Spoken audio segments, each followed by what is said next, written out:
Okay, what's up people? Welcome back to another stream. Hope everyone is doing well. As always guys, if you're enjoying the content, please be sure to drop a like, subscribe to the channel, and of course make sure you do go and hit the bell so you don't miss out on any streams or uploads in the future. Make sure you do check out the Discord channel to Elevate Traders, completely free to join. You can join discussions there, share ideas. I share some of my ideas there as well.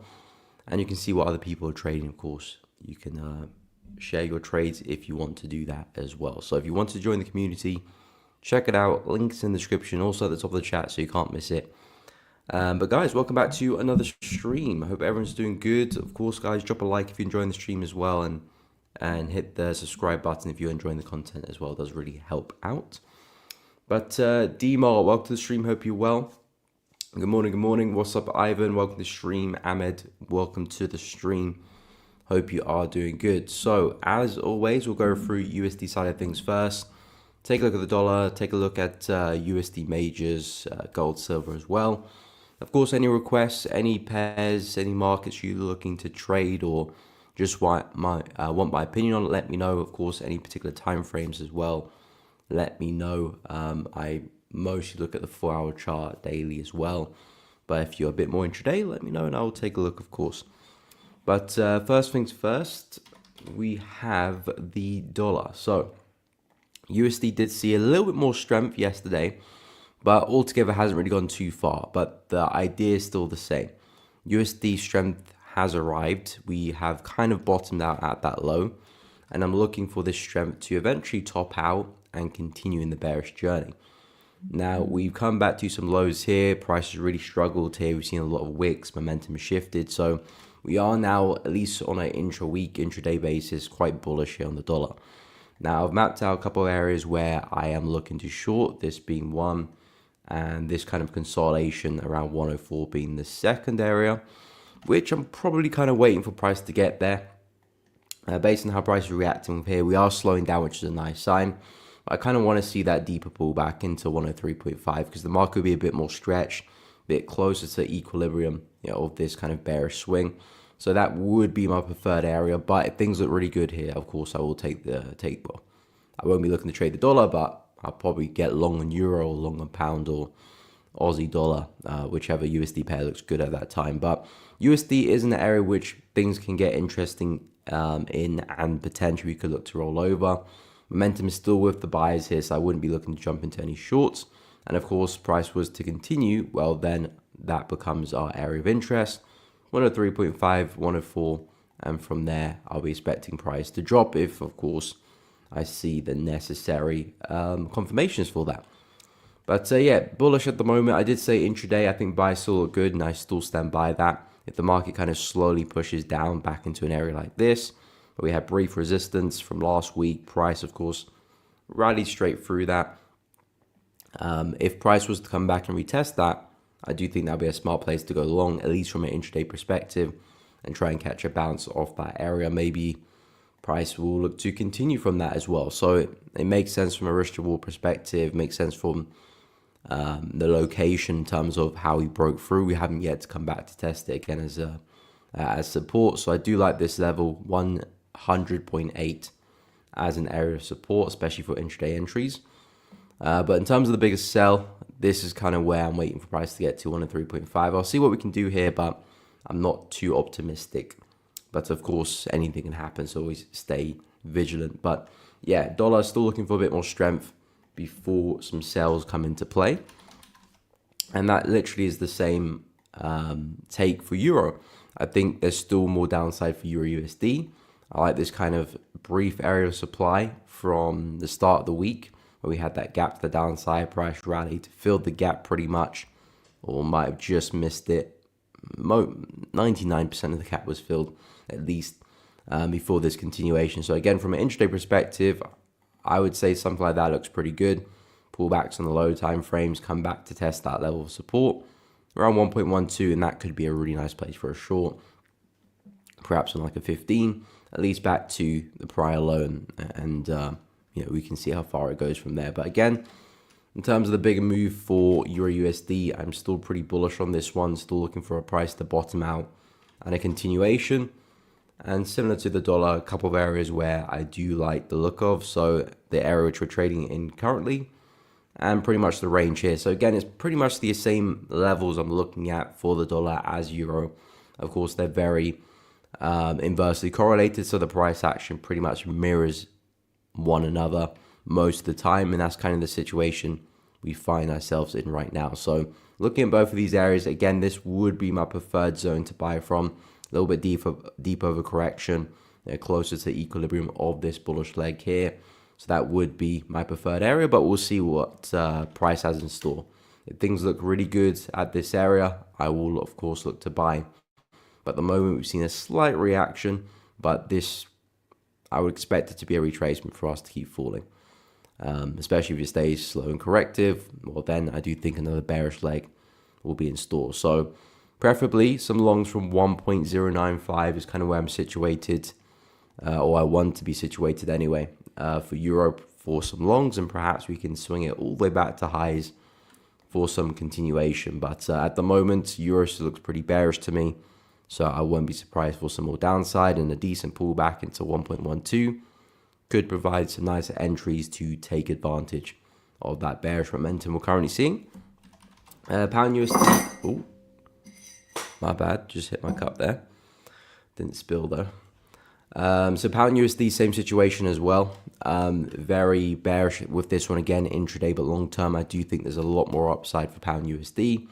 We failed to break through the highs here last week. We had a few wicks into the zone, 1, 2, 3. So it's a real strong sign to us from a weekly standpoint that the market has had multiple attempts to try and break through this level, but has essentially failed. So the likelihood of us seeing a move to downside at some point in time was pretty high, and we've kind of seen that now. But I do think we can still push a little bit further. I have talked about a couple of areas where we could buy pound USD back up from, this being one of them around 1.31, and this being the other around 1.3. Again, for pound, I kind of want to see a deeper correction with the way the market has corrected itself in this kind of bowl-shaped manner. Typically, these do give bigger retracements or even reversals as well. So I don't want to be too aggressive and get long. We haven't seen much retracement. So again, for pound USD, I would expect us to slowly push higher and then actually go through another sell as well. So I think that could be a nice trade again. Intraday, kind of continue with these lower highs. I think that'll be a smart place on perhaps the hourly chart, maybe even 15, for some entries to take that one down again. And then of course we can see what we can do at these areas. If things look good here, I'll still entice some buys. It has to look really good in terms of rejection. Preferably, I would like to see a deeper retracement before getting long, especially because we are coming back from a pretty big level of resistance as well. So I don't want to buy too early into that. But yeah, I'll see how price action develops, and if things are good, of course, I would ignore that. But at the moment, I feel like this is the best trade at the moment for pound. Some more pullback and then some more downside intraday, and we'll again see what price can do at that support level. Aussie dollar, all the USD pairs have seen a bit of strength. Of course, USD seen a bit of weakness, so we had a bit of a push to the upside there for Aussie, Euro, Pound, but not much really. More so for Aussie and NZD, but again, I'm not really convinced about that momentum as possibly price is going to continue again. I am looking at that continuation, but I still don't feel like the market is ready yet for that bigger move. We've just been recently stuck in this ascending channel. For me, the market still looks very tired, very fatigued, especially since the rally from the low here. I do feel like the market still need a little bit more downside before we do get back on that bullish journey again. So same situation as yesterday, 0.63, 0.62, this kind of zone here, anywhere within there really. I'll be happy to try and find some longs and look for a higher low to take this again back to highs, so on and so forth. But in my opinion, looks like price is kind of just, it's tried to break out of the channel, but didn't really do such a great job at that as we broke back in. Yeah, I'm not convinced about buying the Aussie dollar just yet. It still looks pretty fatigued. I feel like we got a bit more downside to achieve first before buying. Of course, potentially price does rally from here. We're not to know that. But again, the focus is trying to take good setups, high quality setups. And I don't really see much quality there. So if price can drop a little bit lower, That would be great. Take out more of these lows here. That would definitely interest me in a buy. And the USD, this one also came back into a nice area of support. We did have a reaction there as well. So you can see prior resistance here on the left, taking that across. Prices have come back into that level and use that as support. So I'm not as enthusiastic about buying NZD/USD as I am with Aussie dollar, mainly because we've just come from a big double top. Price has been pretty overextended to the upside. We have seen some relief now, but again, I'm not quite convinced. I need the market to be a little bit more stretched to the downside before I do pick some buys, or give me a more developed reaction in terms of, okay, we might push up, come back down again, respect it again. That might convince me that, okay, price is going to turn around. I still not quite convinced there with NZD/USD. I still think the bigger move for NZD/USD is to the upside. I'm still bullish in that regard. But in terms of getting in entries now, I still feel like it's a bit too early. So I'm kind of stepping back from NZD/USD. I'm going to see what happens. This is an area which I do like the look of, but I feel like it's just a little bit too early. So perhaps if we can come back down again, respect it again, maybe get a nice exaggerated wick through that level, perhaps nice double bottom, that would be something that would entice me. And then, yeah, I could look to get along. But I'm still pretty bullish and still looking to take that one higher. Gold, we did see some downside yesterday. This was looking pretty bearish since we last spoke. I believe we were trading. Where were we trading? No, that was from Monday actually. We haven't actually moved much since we last spoke. So Tuesday opened up there, and then we've had a slight rally. But yeah, overall gold has been looking pretty bearish with that swing, but it doesn't really change too much in terms of the bias, because again, we haven't really done anything crazy apart from put a lower high in. So that's kind of our first indication that maybe gold is tiring, but I still like the bias here. I would suggest if we can get back to this high, that would be great, because that way we can take out this lower here as well, and that would be a nice confluence to the trade. Something like a bull flag pattern. So that would be a nice confluence to the trade, push the downside back into that kind of trend line low. And I feel like that would be a nice place for a bounce. Will it get back to the all-time highs? Will we see a big continuation of the trend? Possibly. Those type of moves are difficult to predict, such a big swing. I think in this condition for gold, it's always a good idea to potentially leave positions to run, trail stops on certain positions, because you just don't know how big of a move potentially gold has coming next up, because it might be a swing that just lasts for a couple of days and then we roll over. It could be a swing that takes us back to 3,500, 3,600 new all-time highs as well. So both are pretty likely, especially in this current climate. So overall, still pretty bullish on gold. High trend is still very confidently to the upside. We are getting some red flags now, the fact that we are respecting the high there, putting in some lower highs, but again, no significant break of structure, no real significant bearish momentum either. So I think buys still look good here at 31.60, and a reaction. Maybe not so much of that, but I do expect to see some type of reaction there, and we'll see how far it goes. We'll see how momentum develops there, whether it starts to pick up or begins to tire. And then, of course, you've got your lovely silver, which again, still not a big fan of silver at all, really. I do think longer term price is still likely to take at the highs here and go to 35. So I still think silver is kind of just biding its time right now, but difficult to find some quality entries, to be honest. On the 4-hour chart, this pretty much looks to me like consolidation. So I'm not so eager to be trading inside of this. I did say yesterday that if I was to get into silvers, because price was to have a bit of a sell-off, coming back into support here or support down there, I think these would be a lot more appropriate places to buy silver, pick up some longs where you can look to swing the position.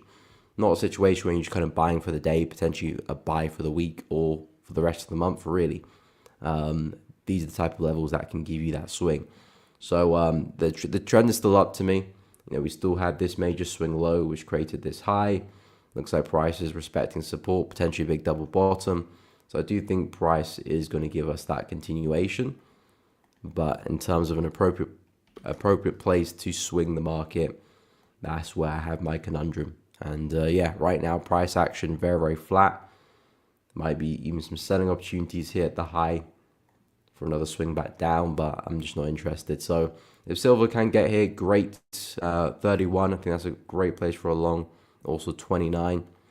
Other than that, I'm leaving silver alone. Just not a big fan of the price action at all.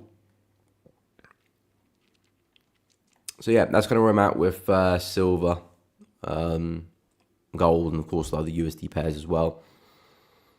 What's up, Tashi? Good morning. Hope you're well. Welcome to the streams. DT, what's up? Hope you're well. Thank you. I'm having a great morning. Appreciate it. Hope you're having a good morning as well.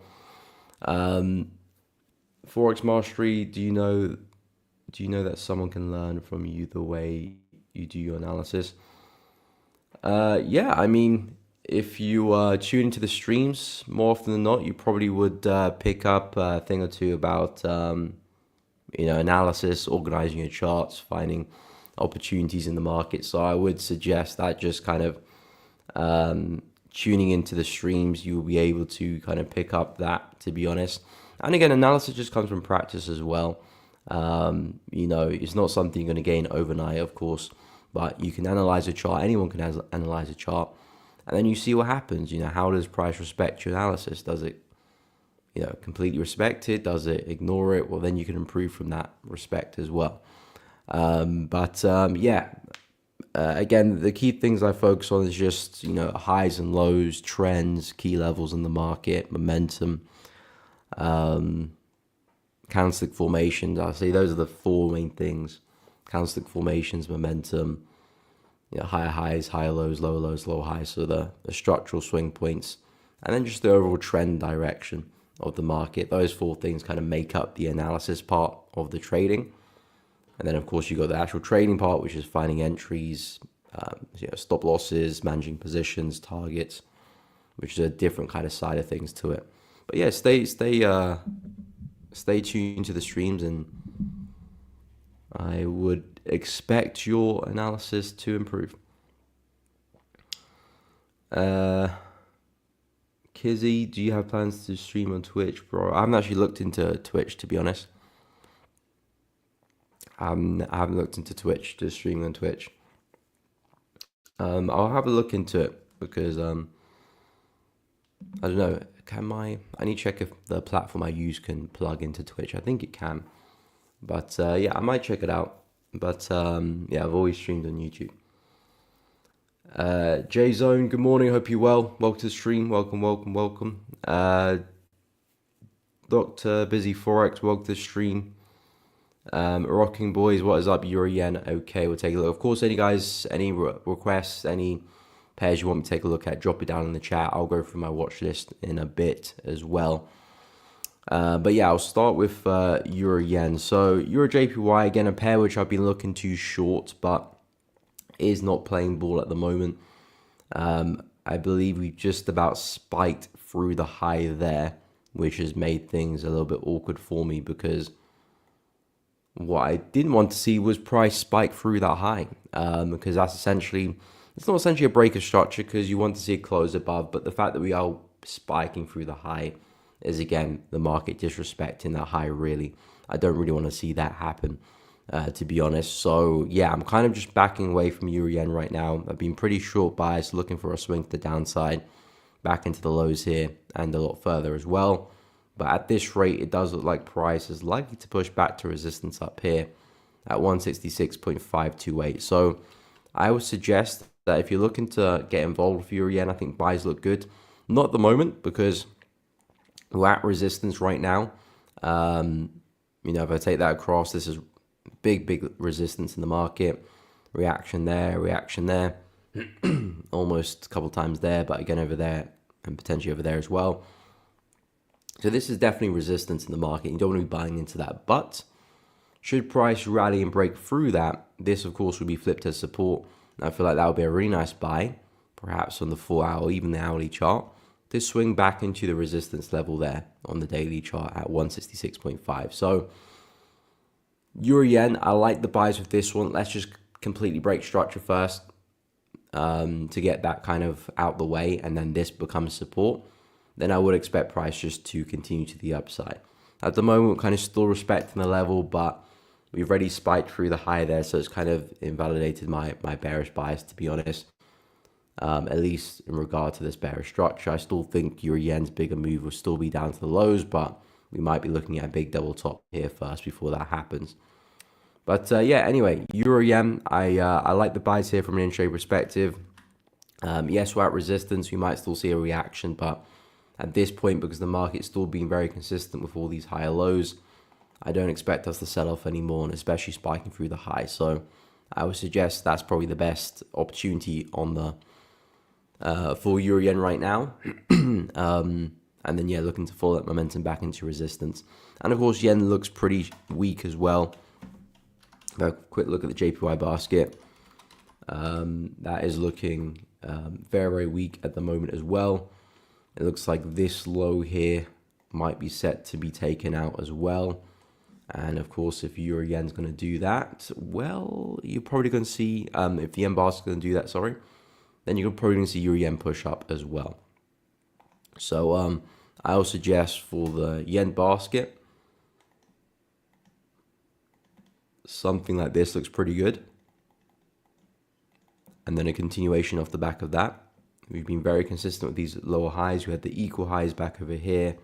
Lower high, lower high, lower high. Would be looking for another one in that sequence. Then that I would expect us to take us lower and continue dropping. And that's kind of what I expect with Euro Yen.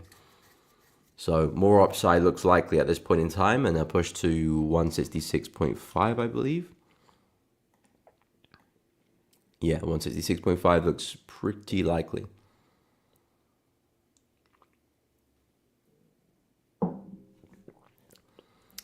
So yeah, that's kind of where I'm at with Euro Yen. Ivan Pansichev sell. Okay, we'll take a look. Looks like price rejecting support. Resistance. Okay, I'll have a look. See, what's up, Yusuf? Good morning. Hope you're well. Mohammed, pound JPY, top of daily channel. Okay, we'll have a look as well. I'm doing good. Yusuf, thank you for asking. Hope you're well. J-Zone, Euro USD, no problem. Take a look. Maybe Fancy Chef can drop to the W support again. Okay. What's up, Manzondi? Welcome to the stream. Hope you're well. So I'll go through Pound CHF first, and I'll take a look at Pound Yen. So Pound CHF, I'm not that enthusiastic to be selling this one, to be honest, just because I'm not a big fan of the way price is moving. It's very, very weird, to be honest with you. I would kind of mark this as a big consolidation. You've got support there. Of course, you've got the big wick running through the area, but this is kind of where the body's kind of stopped. And then price test it again and price test it again. And of course, you've got resistance up there too. So the way I see it, the market is very, very flat right now. So I'm not, in these conditions, I'm not really looking to try and call tops and swing highs and swing lows because it's not optimal. When we do have a trend in the market, trying to think of a good example here. It's not the best market. I mean, if I zoom out, there's an overall bearish trend. So when the market is in this kind of state, then highs are but become a lot easier to predict and a lot easier to catch as well. When the market is trapped in the range, especially in the middle of it, that's when things get a little bit difficult. So I do agree, price is coming back into some support, which of course is going to be flipped as resistance here. So I think it is a smart place for a short, but I wouldn't hold into that trade for too far. You can see with the way price is moving, we had this big drop. Price had this very, very prolonged retracement, which lasted like 6 months, July 24 to April. I said 6 months, that's almost a year. So it took us a long, long time to see the continuation of that move. So I wouldn't expect us to suddenly gain momentum now and continue back down. Judging with the way price is moving, I wouldn't be surprised if we go through another kind of prolonged move before we do see a continuation. Even if we do see a continuation, price might even push back to resistance. So I wouldn't be looking for something like this. I think that's a little bit too optimistic. Yes, price is coming back into a solid level of support, which again could be acted as resistance and we could see a move down. But I wouldn't be looking to try and take the trade any further really than support here, but I would make sure that I look to even book profit here. That's kind of the way I'll be looking to try and trade pound CHF right now. We've come back into a nice level. We've taken out some highs here, so any kind of previous stop losses above there would be taken out. That perhaps could naturally give us a move back down, which is great. But as we come back into this area, 1.104, I would be looking to book profits, at least move stop loss to break even so there's no risk on the table. And then maybe looking to cash out if you can get back to support. I just find it hard to see price coming back here so quickly, given what the market just did. So, yeah, I do agree, pound CHF coming into a nice level of resistance. We've obviously reacted with it quite nicely as well. So it looks like price is stalling and perhaps is going to get ready for a move to the downside. But I would be cautious as we get back to 1.104, managing the trade that way, and then perhaps maybe 1.094 as a target. So I would expect price to make that kind of maneuver. Yeah, I like the momentum, but just judging how price has moved like that, I don't think it's looking optimal. So yeah, I hope that made sense. I'll go through pound yen next. Maybe pound CHF can drop to the W support again. Oh, okay. So are you referring to that level as well, 1.104? Because for that kind of W pattern there, which is double bottom there. So yeah, I would agree with that as well. So if you're looking for that, yeah, I think that makes a load of sense there. I think that makes a load of sense. Because you're not looking for anything too crazy. You're kind of trading within reason, which is a big part in trading. You don't want to always shoot for the moon. There are times where you do want to shoot for the moon, but there are times where you want to be quite conservative. And I would suggest with the way price is moving for pound CHF, this is definitely a market, at least in this situation, where I wouldn't want to shoot for the moon back to the lows. Back to these areas, I feel like makes good sense there. So that's the plan there with pound CHF. We'll take a look at pound yen, then we'll go through Euro USD next as well. Kizzy, what's the most amount of money you've lost in a single trade? Yeah, I'm not going to share that information. That's not important information, Kizzy, for you. I share my trades, I share my entries, my stop losses, and my targets. But yeah, that's only information for me and my broker. But in terms of pound yen, this one has. I can see what you mean by in terms of getting to the top of the channel, but I'm not so optimistic that we do respect it and make our way back down, because I do think at this point in time we might see price go and take through the high. I mean, if we can get a strong rejection at this area, great. I'll actually still be looking to take some entries, because technically we haven't actually broken through structure yet. This is still our last swing high, which gave us this swing to the downside, of course. So technically speaking, as long as price stays below that high, I'll be looking to short it still. But if price was to rally and break through that, well, then of course we've got a breakout on our hands, and probably at that point the market's going to push back to 199.6. So I wouldn't be bearish anymore, but I am still just about bearish for now for pound yen. But I'm being very cautious. Like I said, I had a look at the yen basket. It looks like the yen basket is about to can't spell there. It looks like the yen basket is potentially about to continue to sell off as well. So unless I see a crazy reverse or a crazy rejection to the upside, yeah, I think the yen basket is going to continue down. If the yen basket does continue down, that means more weakness for yen, and of course that will likely take pound yen higher to the upside as well. So yeah, it is coming back to the edge of the channel, so I do agree with that. It is naturally a good place to sell. This is not a place where you want to buy for sure, unless of course price does break out, then that would be a bullish signal. But yeah, it's in a nice place where we could form a low high, could come back down. It's just about monitoring price action here now, and then yeah, that would make up my mind if we can sell off or not. So yeah, I'll go through your USD next. But yeah, pound yen is in a nice place to sell. I'm not that quite confident because I think yen weakness might still continue. I could be wrong with that, so of course keep an eye out for it. But yeah, if we continue to rally, maybe see a strong close again today, yeah, that invalidates the opportunity. But perhaps if we see a strong rejection maybe this afternoon, then of course that would change things. But my advice is just keep an eye out, and the market will tell us what it's likely to do next anyway. Yusuf, what's your take on gold? Okay, we'll have a look at gold as well. Currently looking for the longs at 32.46. Already I have a short position in it. Okay, 32.60, targets 32. Okay, I'll go through Euro USD first, and I'll go through gold for you. So in terms of Euro USD,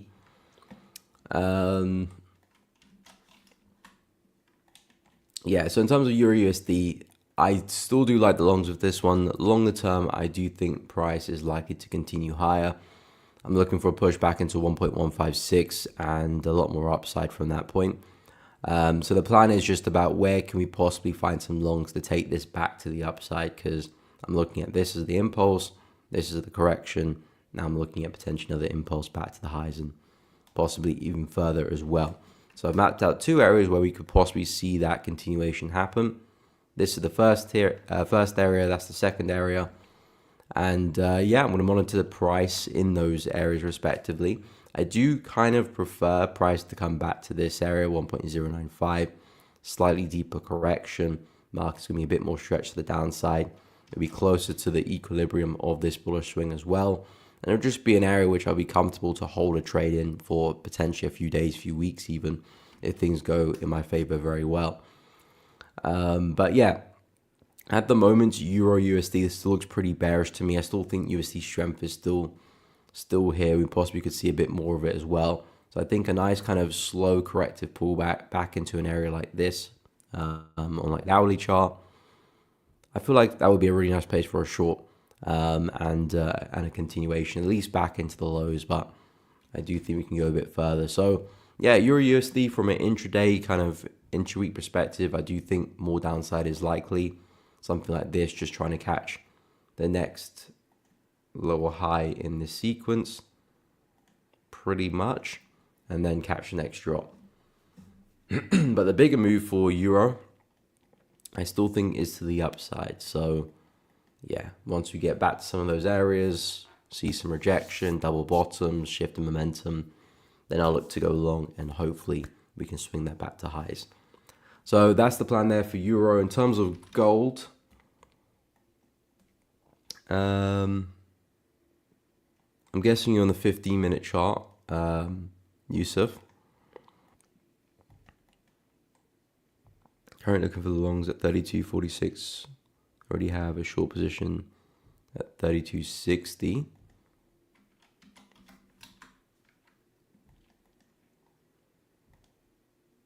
So somewhere around there.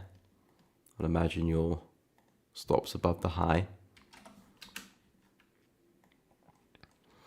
So you got short 32.60. My target is 32.46. 32.46, which is about there. Okay, not too far away from your target. Looks like we probably will see that hit. We were speaking about some shorts yesterday for gold around this area. Was it you that requested it, Yusuf? Because I remember I was looking at gold on 15 yesterday. I feel like it was you. But yeah, the market's been pretty consistent with these lower highs. 1, 2, 3, 4, and perhaps 5 as well there. So I would like to, if I was looking to trade gold on the 15, it would be shorts I'll be after. Longs, I can of course see why price come back to support. We are starting to form some higher lows here. We've got one low. Now we formed a higher low. Perhaps we could form another one as we approach this area here as well. Yeah, that could be a nice area for price to tap into, react and continue. So I do like that area for a buy. I would say 32.40, 32.30 between those prices. So that kind of gap there. Looking for longs at 32.46 1. So you're looking for longs as you approach the high here. Yeah, I don't mind that. I preferably would like price to retrace a little bit deeper before looking to long. I know this is a retest of the high there, so you got the high, price is broken through. You're expecting the retest before continuation. So I think that makes sense, but just because of how big the move is and how big the retracement we got last time, I would still wait for a slightly bigger retracement. So 32.40, 32.30 would be the areas I would look at personally for some longs. But yeah, I think longs look good. It's more of a counter trend move. Momentum isn't in your favor, so it is more of a counter trend play. So you have to be a bit more cautious with those. But the sells I do really like. Price came back into a nice area of supply. You can see we dropped very aggressively last time we were here. Prices tapped back into that again and reacting pretty nicely there as well. So I think the shorts looked very good yesterday. It looks to be playing out pretty well. But yeah, we'll see how far this goes, because this, of course, could be a continuation for price to continue falling and continue that bearish trend there. Or it could be a situation where we're just retracing to form a higher low to continue higher. But preferably, I would wait for a slightly deeper retracement, just taking in consideration how price is moving. Yeah, if the trend was a bit more aggressive, then I wouldn't mind about taking shallow pullbacks because the trend is aggressive. But if it's more kind of relaxed and we're seeing pretty deep retracements, well, I'm going to be looking for a deep retracement as well. I wouldn't look for a shallow retracement when I'm seeing pretty deep retracements in the market. I wouldn't be trying take a break and retest of the high here when I can see the market has pretty big retracements. I'll be looking for, again, another big retracement to get involved, because that's simply the condition of the market. If we are pushing very aggressively to the upside like so, then yeah, you would look for a little bit more aggressive entries and more shallow retracements, because that's what the market is doing. So it makes sense to be looking for more aggressive entries and shallow retracements. But for that bullish structure we just mapped out, the market was having a pretty steep retracement. If I drop back to the 15, so there's your low, and then the market has retraced all the way there before continuing. So I would wait for a similar kind of pullback again before continuing. So that's kind of my take. But yeah, I like the shorts there. Nice position. No problem, Ivan. Happy to help. Happy to help with J-Zone. No problem. Do we have any major news? Yeah, we do have CPI today. I forgot to mention that. So yeah, CPI 130, I believe. Let me go double check. I'm pretty sure we've got like yeah, CPI 130 for USD. That's 1:30 UK time, by the way.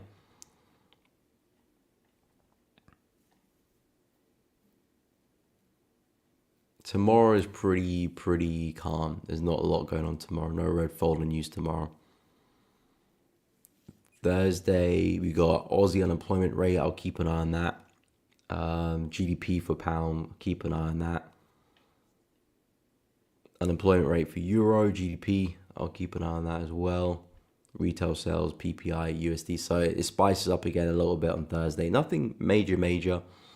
Again, the major news events I'm looking at is NFP, Fed interest rate, CPI. Yeah, any kind of interest rate for a particular currency I'm looking to trade. I say those are the big ones. I'll keep an eye on. The other ones I'll keep an eye on too, but I wouldn't do any precautions. Then we got yen GDP on Friday, early hours of the morning. So yeah, today CPI is definitely one to keep an eye out for. No problem, Yusuf. Happy to help. So yeah, I feel like I might have missed the New Zealand CAD long entry this morning. Yeah, price is looking pretty bullish. I was talking a lot about this yesterday, about the double bottom, and I got the entry signal on this candle here, but it closed at 6 a.m. and I wasn't up by then. And by the time I got up, price was already pushing to the upside. So I was like, the entry would be a little bit late. I was hoping this candle can kind of retrace a little bit so I can get my entry in and around that area. It doesn't have to be spot on, but if I can get my entry there, and then of course look for the targets back to high, but I'll be looking at the high over here as the target for the trade. I mean, the risk reward wasn't great on the position. Even if I did get the entry, we're looking at a 1 to 7.4. I would still take the trade because it's still a good setup. But again, I don't want to be taking these type of trades consistently.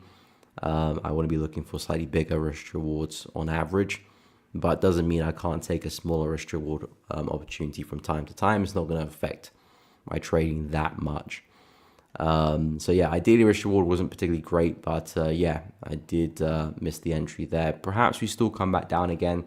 We are still coming back into an area of supply here.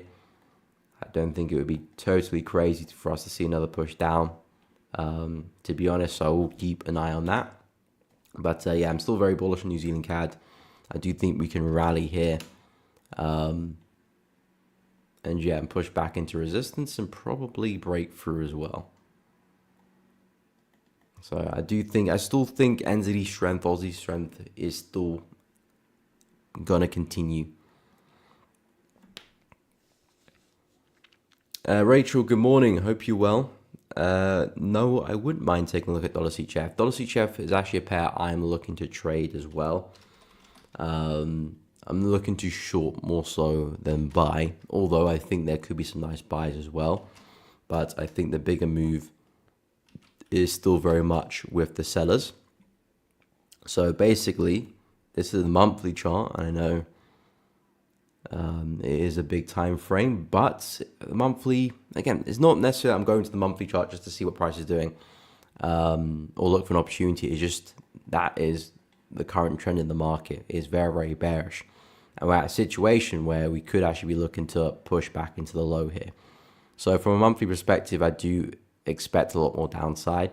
We've had that big drop last month, April. So I think we're going to probably retrace a little bit before we do continue. And I've got a couple of areas where I'm looking for price to retrace into before we do continue with that move. So you got this zone and this zone where I do think price might steadily push into before we do continue. So if I drop back to the daily chart, the plan for dollar CHF is looking for a bit more upside into those areas. Study price when we get there, look for signs of reversal. If things look good, hopefully find some shorts. And again, same with the idea, same with the level just above us as well. In the meantime, however, though, I do think there could be some nice longs because we've just seen a really nice breakout of this range here. And of course, that has left behind a really nice tidy level of resistance, even a gap there as well. So we've got another reason why potentially price can go and tap into this level, fill the gap as well before continuing. So I actually think this is a nice trade to keep an eye on for some longs to take advantage of that retracement. Like I said, I think the bigger move is to the downside. I'm very bearish long term with USD. So Euro buys, Pound buys, Aussie buys, New Zealand buys, dollar CAD sells, dollar CHF sells. So I am very bearish on USD itself longer term. But for potentially the next few days, maybe next week or two, I think USD strength is still likely here to stay. So dollar CHF, impressive break to the upside, left behind a pretty clean level for a buy. If we can make it there, I think that's a sensible place for a retest to take to the upside before looking to sell again. So yeah, pretty bullish here for dollar CHF as for now. Looks like price has just managed to climb back above these major lows here as well. You got one massive swing, a second massive swing there as well. Looks like we're now comfortably above that. So again, that would be a nice confluence for the trade. But longer term, I do think we are set to keep selling off. So that's what I'm looking at longer term. But next maybe week or two, I think the buys are the best bet. So that's where I'm at with dollar CHF. It is a pair I'm keeping a close eye on. Canute's Pound USD. We'll take a look for you, no problem. Yusuf, if you don't mind, can you analyze Pound USD 15? Okay, do you think It's a head and shoulder pattern because I was looking for shorts, 195.358. Okay, I'll take a look at pound yen in the 15 for you. Rachel, do you think CPI news today will bump up USD today, or not enough to really matter? No, CPI is a pretty big event. Of course, news can be big, it can be small. Not every CPI is going to cause huge moves. Some CPIs will barely budge the market, a few pips, to be honest. Same with NFP. Some NFP events will give you like a 20 pip move, and that's about it.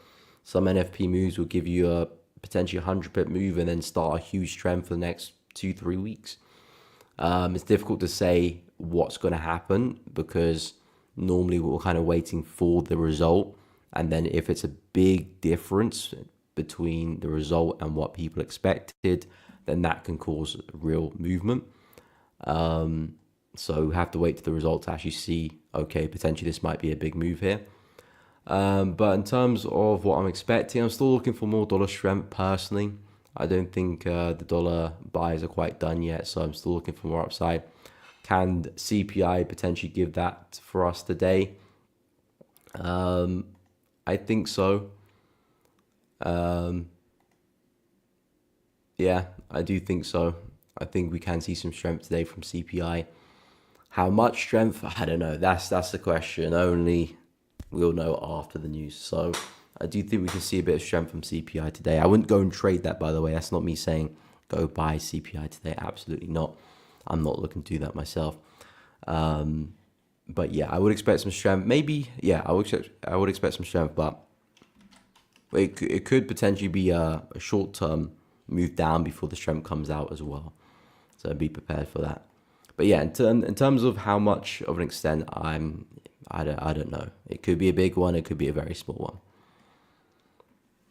one. In terms of pound yen 15, so yeah, I'm still bearish on this one, but I'm relaxing in the bias because I don't expect it to hold.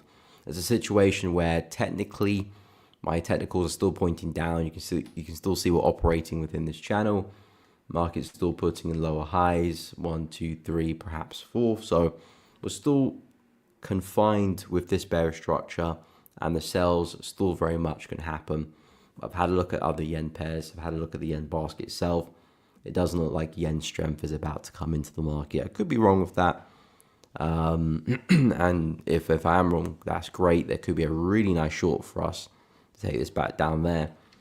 But again, I find it difficult to see that happening. So with GJ, I would guess more upside could be the likely push. On the 50-minute chart, you mentioned a head and shoulder pattern. I see what you mean with the left over here, the head over there, and possibly the right shoulder over there. Personally, I wouldn't be looking for that. I mean, I like how corrected we are. So it kind of gives the impression that, okay, we've seen some momentum, price is now back at supply. We could actually see a push down.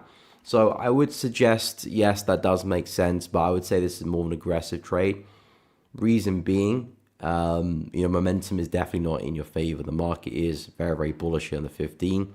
So taking any type of sales will be obviously going to be a bit more of an aggressive trade. I would suggest if we could see maybe a big rejection, a big bearish engulfing candle, maybe a big wick, that could be a nice entry for the trade.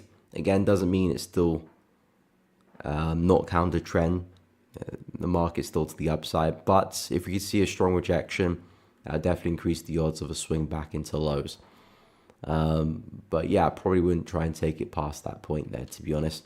Until I start to see some confident bearish structure in the 15, like a confident swing back down, then yeah, I wouldn't mind to take some longs, some shorts there at that point, because now I can see, okay, market structure has shifted, we're forming lower highs. There's a good chance there's more of that.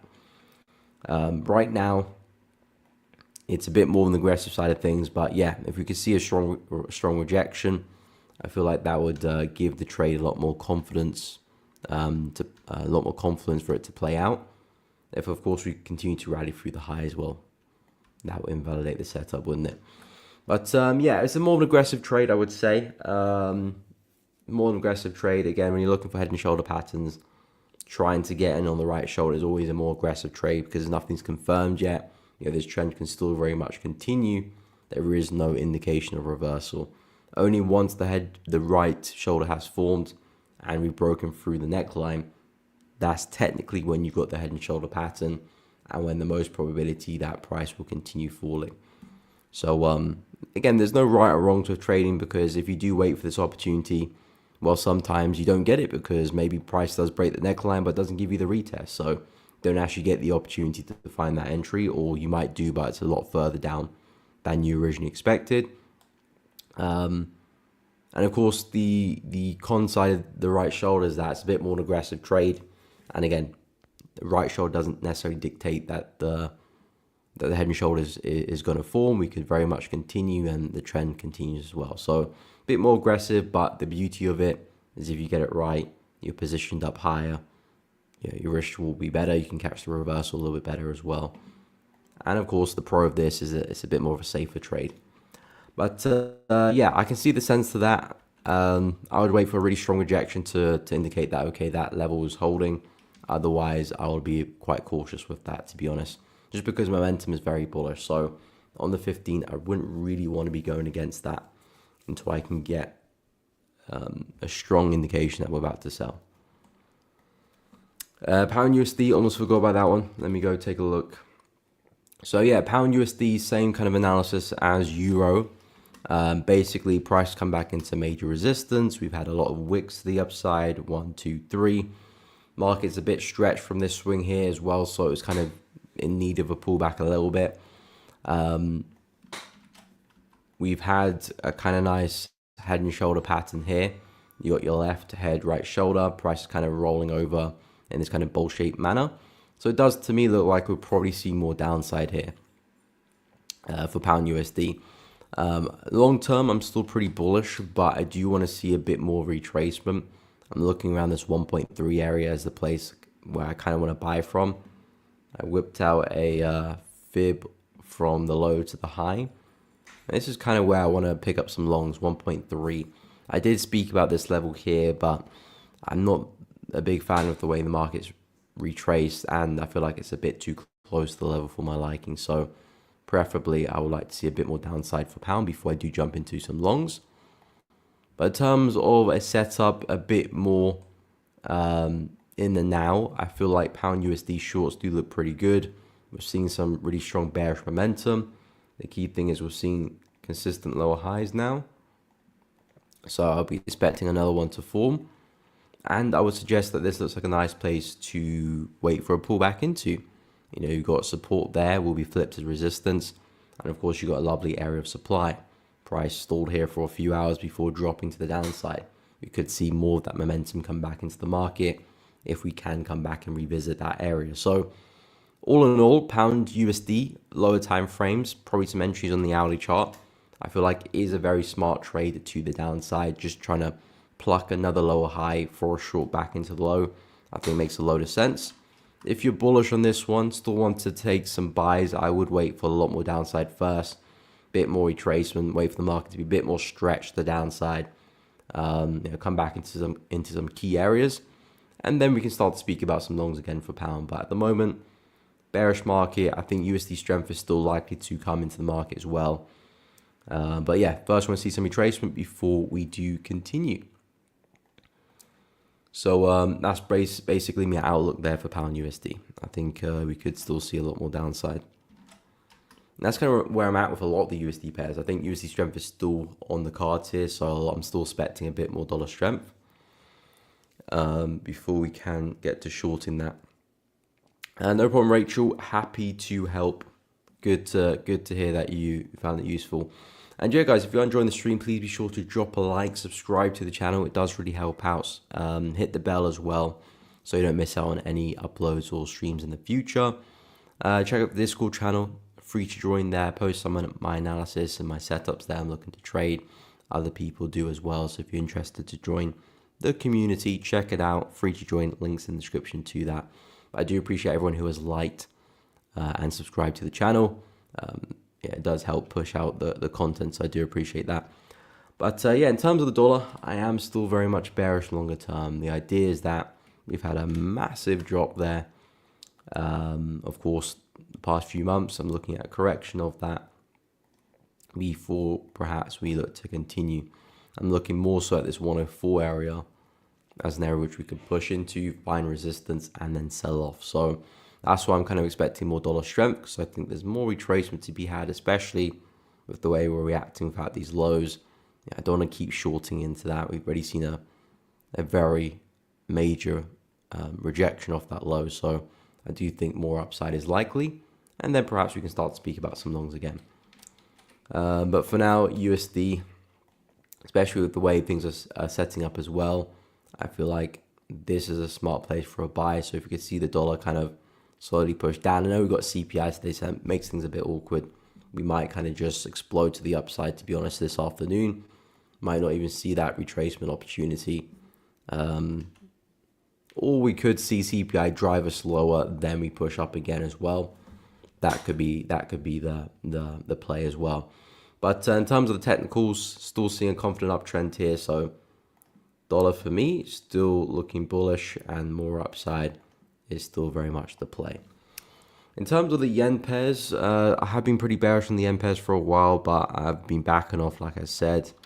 Pound yen, I just don't see how this one does roll over unless yen becomes very, very strong from absolutely nowhere. I feel like pound yen is probably set to break to the upside now, but I will stay alert to it, because again, I could be wrong with that. I will be looking for opportunities in this area.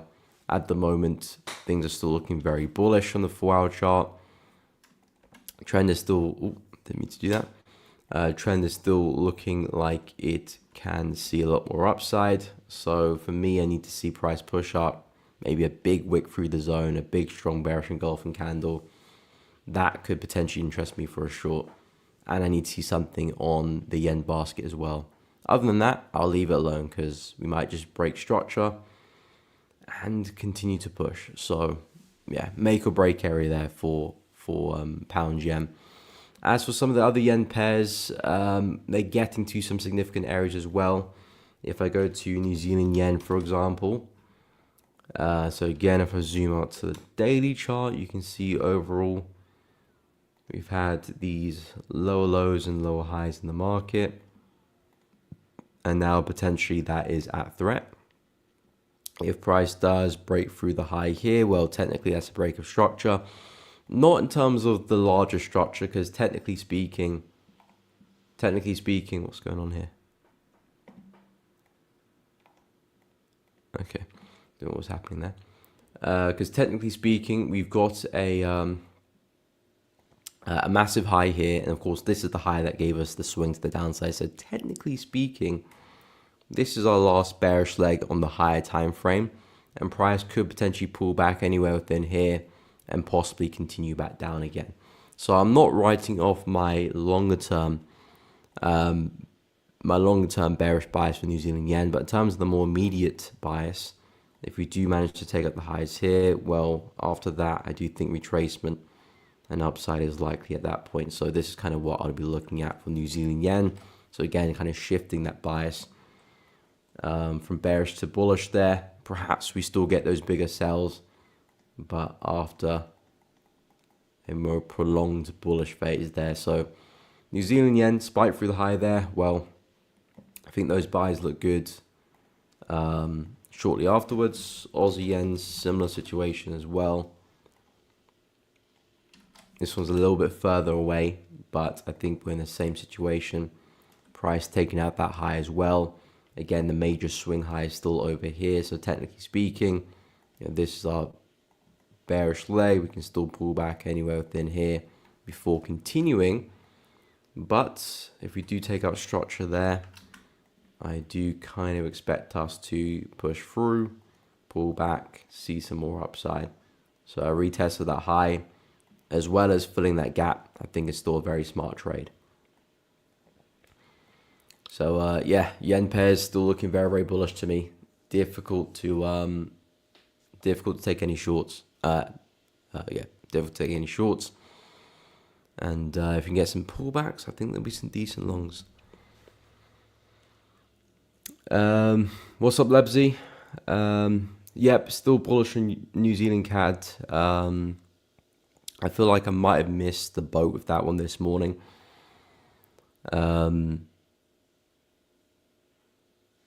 Yeah, I'm looking for a re-entry after the break even. Yeah, if so, what levels interest you for a re-entry? Good question. Well, it was the double bottom possibility, but I feel like the market might have left me behind. It may still come back down, so I'm not going to write it off completely. But basically, this is where I got long. Was it last week? 1st of May? No, that might be the week before that. So yeah, I got long there. Of course, taking out break even.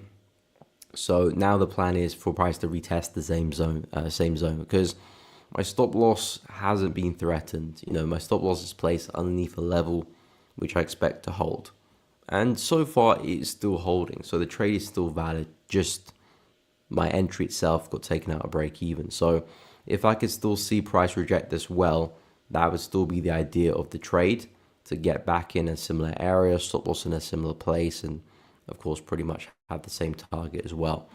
So in terms of which level I'd like to re-enter from, it would be pretty much the same area, but basically now looking at this as a double bottom. Price came in once, respected it twice. Now I'm looking for a push to the upside. So that's kind of why I said potentially I might have missed the boat this morning, because we did technically come in for a retest kind of as we ended for yesterday's daily close. We tapped into that zone. Then the early hours of the morning, we did get a very strong reaction from that. So that could have been an entry for me. But yeah, when I woke up, price was already pushing to the upside there. So I kind of missed the boat with that. But we still may come back down, so I'm not going to write it off. And the risk reward wasn't looking too particularly great there either. The original risk reward back to the high, I was looking around the 2.5, 2.6. Now we're looking at 1.5 there. So I wouldn't mind, to be honest, if price can push down, perhaps give me a better entry where I can at least increase it to a 1 to 2. Anything more would be great as well. But yeah, that's kind of really where I want to position myself long for New Zealand CAD. I'm still pretty bullish on NZD and Aussie. No problem, Kenu. Happy to help. But yeah, with New Zealand CAD, it's just very awkward this morning with that reaction. So I do need price to come back down if I'm going to get a re-entry. But a lot of Aussie and NZD pairs, I do think we can still see upsides with those two particular currencies. But of course, pound NZD and Euro Aussie and Euro NZD, I do think there's downside for them. Yeah, I didn't really find a good entry for Euro Aussie either. Bit difficult because it's kind of just been slowly dying to the downside, to be honest. This was on the watch list, I believe. Yeah, last week. This was on my watch list last week. I was looking for the retest of this zone here. We've got these prior swing highs, 1, 2. I was looking for a third one. So yeah, I was looking for price to push into that and then sell, but we kind of got this price action last week. Then we gapped down and we're looking pretty bearish instead. So it looks like I might have missed the boat with that one as well. In fairness, it never came to my level, so it's not a situation where it's a missed trade. It's kind of just, yeah, an unfortunate that price just never got to that level, because not necessarily I did anything wrong. It's just price never got to a place where I wanted to find an entry. But anyway, that would be in the place I would look to take a short. But again, I like selling this because I'm expecting some Aussie strength coming to the market. I do think we're a little bit overbought for Euro Aussie with this massive bull run. I do think we can come back and test some of these levels here. Looking at 1.7 there for Euro Aussie. Euro NZD, I'm looking at a similar situation as well. We've had a massive swing to the upside. I do think price is likely to come back and retest resistance here. I've got that at 1.84. Pound Aussie, similar situation. Coming back into some of these areas, 1.995, so basically 2. And of course, pound NZD as well. I do think this one can come down. We've been in this kind of ascending channel for quite a while now. I do think it's time that price takes a bit of a breather, and we do go for a bit of a drop there as well. So those kind of crosses, I do think there's a lot of downside to be had. But just looking for entries really, which is always the tricky part, because you don't want to enter too early, you don't want to enter too late. But then again, you don't want to be too worked up with entries, because if you have too much fear of entries or you worry too much, of course you potentially miss out on the move. And as long as you're risking a sensible amount per trade, if you do get into the trade a little bit too early, you get stopped out, well, you can always look to re-enter, especially if you're looking for positive risk reward opportunities and slightly bigger ones like 1 to 3 plus. You can afford to take a loss to potentially take a win. It doesn't have to be catching it perfectly every time. That'll be very difficult to do. Pound CAD 1 hour time frame. Pound CAD was on the watch list at the start of the week. It still is, to be honest. It still is. It might still pull back into my zone. I'm pretty bearish on Pound CAD. I'm looking for a really big swing back into support down here. In terms of Pound CAD on the hourly chart, I think the hourly looks not great, in my opinion. So it's like a big mess, really. I can see that, of course, prices come back into some resistance there. We're respecting pretty well. Maybe we get a bit of a sell there, but nothing I would be optimistic about. This is very, very choppy price action. I would stay away from this. While I'm looking on the 4 hour chart is a push back to resistance up here, because that way I'm kind of away from the noise. I can get a stop loss above the highs here. Basically, the idea for Pound CAD for myself anyway is that we're still forming these lower highs, 1, 2, and perhaps a third one. So if price can rally back to resistance, respect it, well, I would expect us to keep selling off. If, of course, price rallies back to resistance and breaks through, and of course takes structure here as well, well, then we're not probably going to continue anymore. We're probably going to push back to highs. So I'd rather position myself right at the high, right at the top of my bias, basically. So if price was to stop me out or take out my resistance, it's probably that price is not going to continue my direction anymore. So it gives me the best possible place for an entry in terms of being positioned very, very well. And also making sure that I'm going to give myself the best chance to catch a big swing as well. Because if this is going to sell off, well, how can I try and get in right at the top, or as close to the top as possible? And waiting for price to push back into resistance there would justify that, will do that job. So yeah, Pound CAD on the hourly chart, not a big fan of, to be honest, Ahmed. I feel like price action is very, very flat here. Again, not to say that you can't get a winning trade here. I'm not trying to say that you can't get a winning trade, because you can get a winning trade anywhere. But in terms of clean conditions, in terms of finding a clean setup, I'm not really seeing that really with Pound CAD, with the way price is moving. It's very, very choppy. I'll just mark that as a range. And if it is a range, well, the only two places where I want to get involved at a range, right at the top or right at the bottom. So that would be here. I suppose if I was looking to buy, then I'd wait to see if price can push back to support down here and try and catch along there. But in this area, that's where the maximum indecision happens. So yeah, we might catch a reaction, but I would suggest as soon as we come back to these areas, locking in some gains just in case we decide to push up. But from a 4 hour perspective, I do think there's a big swing to be had. I mean, from a weekly perspective, I feel like this trend again is hitting a bit of a top. We've taken out some major highs to the left over here. We've been bullish since September 2022, and the market has just been rallying to the upside since then. So I feel like now we're pretty stretched. Now we are likely to see some downside pretty much, especially after taking out the major highs there too. And the fact that we've been firing a lot of wicks to the upside, not really seeing much continuation as of late as well. I feel like that will help fund the move down. So yeah, Pound CAD swings look good. Intraday, not so much. I would stay away. I've also been keeping an eye on EuroCAD as well. It's partner in crime. This one has been a little bit cleaner. I mean, overall, the market's still pretty chaotic. You can probably still chalk that up to consolidation as well. But in fairness, we've been pretty consistent with these kind of ranges, if you will, sideways channels, slightly ascending channels. Price has been pretty consistent with them. and has provided some nice sells as well. So as you can see, nice drop, consolidation slash retracement. Another drop there, consolidation slash retracement, another drop there as well. So we've been pretty consistent with that. And I do think with EuroCAD as well, we're likely to see a lot more downside too. I do think EuroCAD, we can come back and retest this zone here, which is at 1.52. Again, EuroCAD has been very, very bullish for a while. And in my opinion, it does need a bit of a correction. It's a bit overextended. You can see last month's candle left a bit of a wick to the upside there, especially with the month before that. So March, we had a bit of a wick to the upside. April, a bit of a wick to the upside.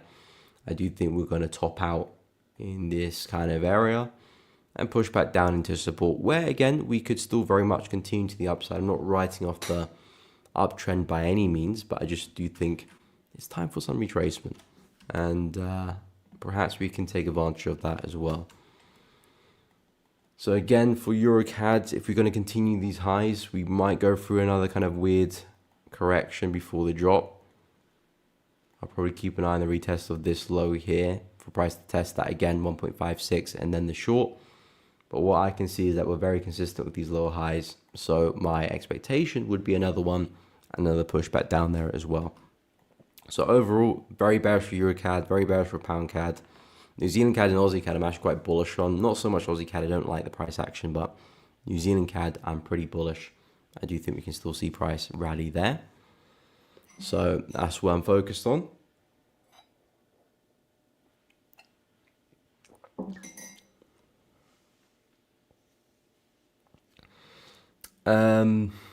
What's up, Antonio? Welcome to the stream. Good afternoon. Thoughts on crypto? Do you mean crypto in general, or like Bitcoin's price action right now?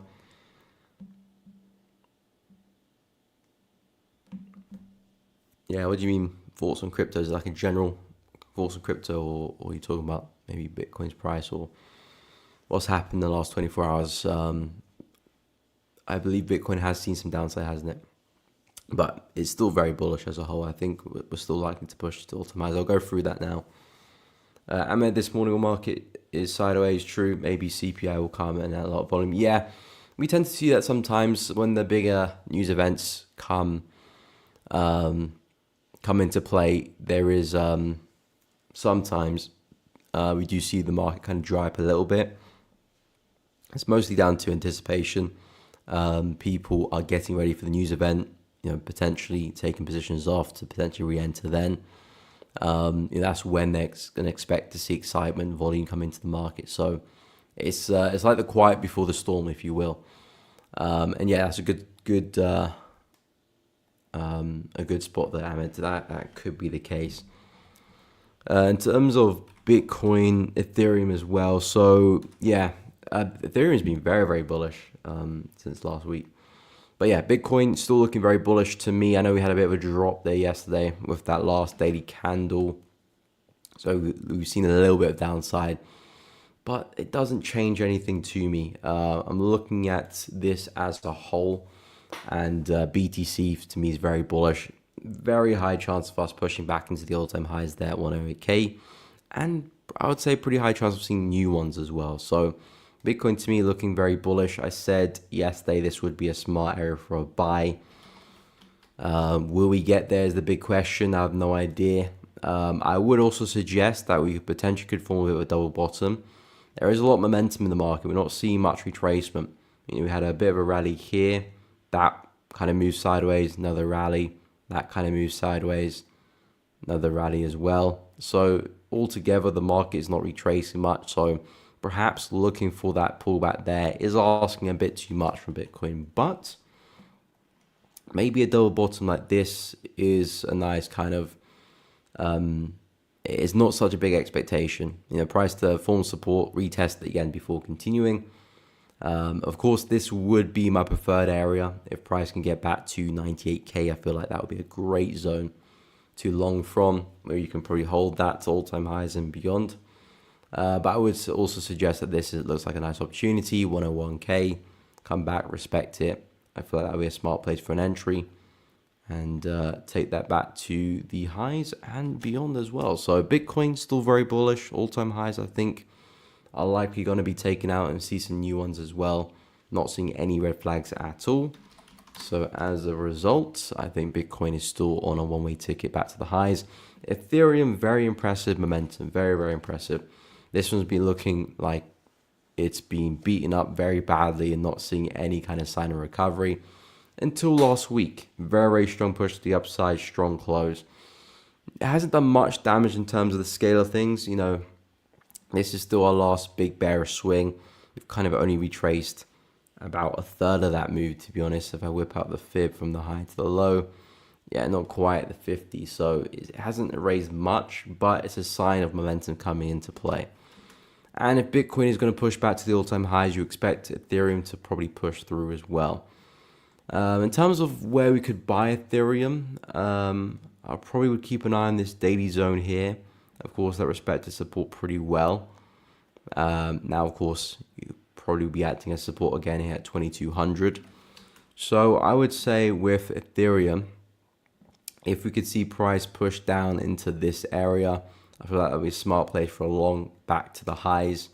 And then, yeah, we'll go from there.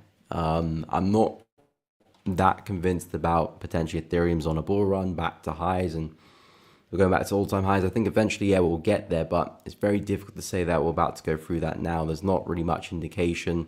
We've broken structure to the downside. We shattered through that trend line there as well. Ethereum's got a lot of work to do if we are going to keep pushing back to highs, but impressive momentum, a nice correction, and a continuation makes the most sense. But yeah, I've been looking at some other cryptocurrency markets as well. XRP has seen some upside. Nothing spectacular, but we have had a nice push there. Again, all-time high is still back at 3.345. So overall, it's still in an interesting area and still in that retracement mode.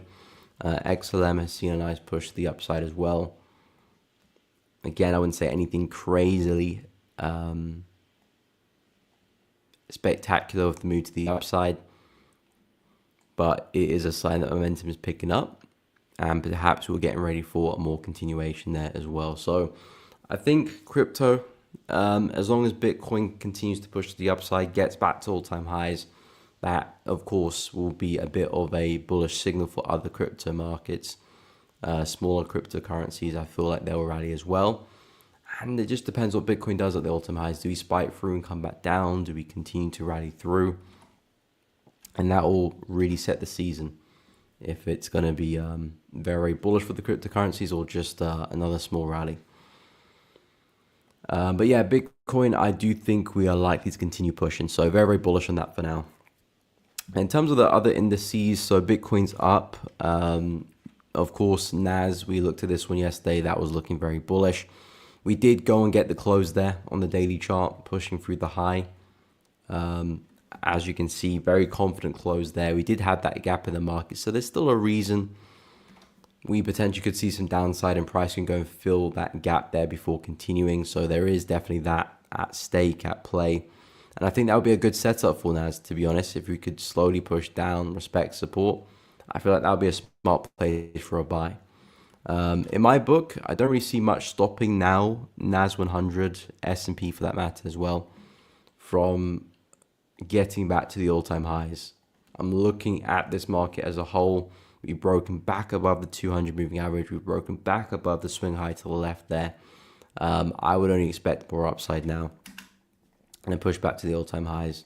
Weekly chart looks like price basically just respected the high here and now is ready to push through. So yeah, I'm actually very, very bullish here on the NAS. I said coming into the week, this area will be make or break.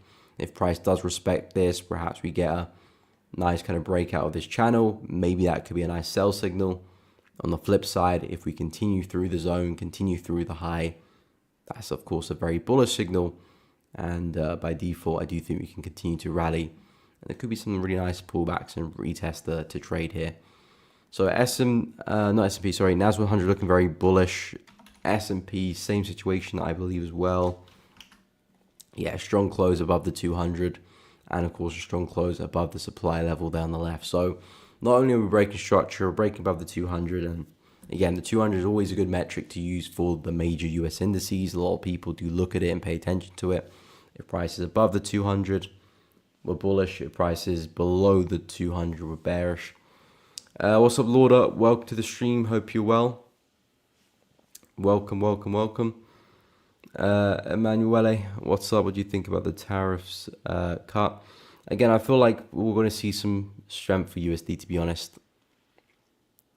I feel like we're going to see some strength for the dollar. I feel like things are going to calm down soon and come to a bit more of a peaceful climate. So I do think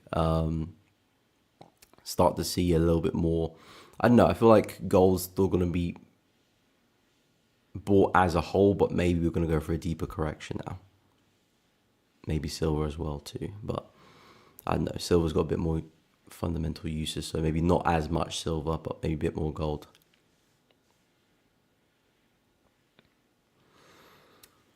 What's up, Lebsy? I feel like New Zealand CAD is still going to drop down further and violate the low around 0.815. Okay, there is a weekly inversion to the downside. That price might look to rebalance. That could be a case as well. I mean, if it does push down further, well, that will give us a better entry for the buy, to be honest. So I wouldn't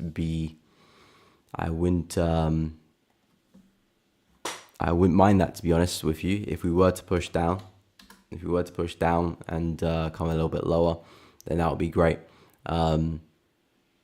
Again, we may do that, we may not do that. It's just about being patient and finding your setups and waiting for the market to come to you. If price does come back down, I'll still be looking for re-entries. Like I said, I'm still very much looking for the double bottom here. If price respects it, great. If it doesn't respect it, well, I'll stay on my toes. I kind of like the zone here as well, for price to potentially turn around there too, which is around 1.812, 250. If we can get there, I think that would be a nice place for a buy there as well. But I'm very, very bullish on New Zealand CAD. Reason being is that we've got this big V-shaped pattern at play. So there's your sell, there's your buy for the recovery.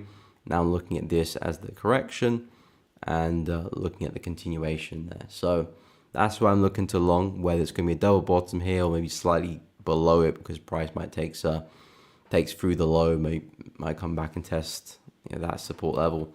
Of course, that's up to price. But in terms of my expectation, I do think price can still look to rally there. But yeah, we might push down still.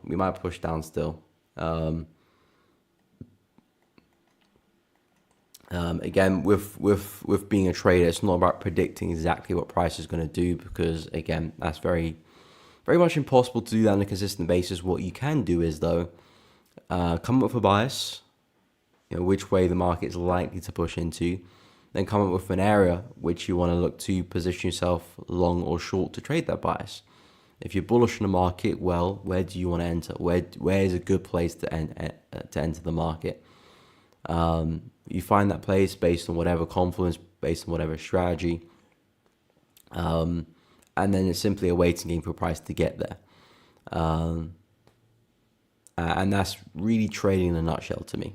And of course, you got to manage the trade in terms of exits, in terms of for a loss and for a win.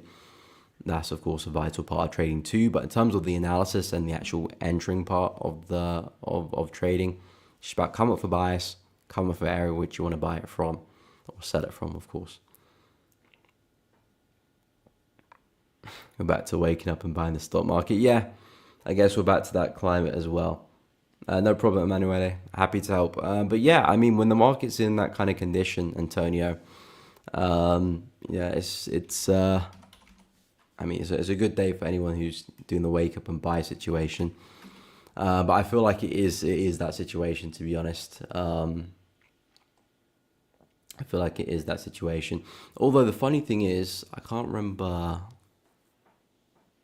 who said this. Tom Hoggard. I don't know if it was himself or someone else did a study for the S&P 500, but they looked at the data for the candlesticks in terms of if a day was bullish, what's the likely chance that the following day would close bullish as well, And if the day was bearish, what's the probability that the following day will close bearish? And I think the probability was like 50, I think it was like 51 or 50.6% chance that if the day was bullish, the next day would close bullish over like a big span of data, like I think since maybe like 2000 or something like that, even more. So the likely chance of price being bullish and then being bullish again the next day is actually more or less 50-50. So when you kind of have when you have that in mind, waking up and buying isn't actually probably a profitable move. Of course, when the market's very, very bullish for that kind of short period of time, yes, but as a whole, it's probably not a good way to trade the S&P,